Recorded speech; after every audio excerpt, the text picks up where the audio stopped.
Wararka naga soo gaaraya degmada Xudur ee xarunta gobolka Boqol ayaa waxay sheegayaan in ay soo weerartay kooxda Al-Shabaab fariisan ay ku sugnaayeen ciidamada xoogga dalka Soomaaliyeed iyo ciidanka booliska gaarka ah ee dowlad goboleedka Koonfur Galbeed.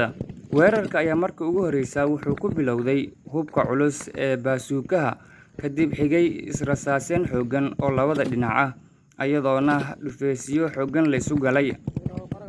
Wararka ayaa sheegaya in kooxda Al-Shabaab degmada ay ku soo weerareen mootooyin saaran askar iyo hub kala duwan, waxayna ahaayeen kuwo damacsanaa in ay dhaafaan dhufaysyada laga difaaco degmada Xudur. Kooxda Al-Shabaab ayaa la sheegay in tiro ka 3 jeer weerar ay ku soo qaadeen degmada Xudur, taasi oo ku adkaatay inay dhaafaan dhufaysyada ciidamada oo markii horeba heegan ugu jiray.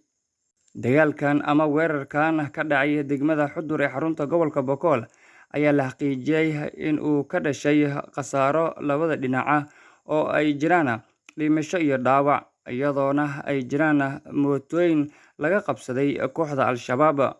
Dhinaca ciidamada xoogga dalka Soomaaliyeed ayaa la sheegay in uu ka dhintay 1 askari, dhaawacyana ay jiraan, halka kooxda Al-Shabaab la sheegay in uu jiro dhimasho iyo dhaawacyo, sidoo kalena gacanta lagu dhigay askar dhaawacyo ah oo ka tirsan kooxda Al-Shabaab.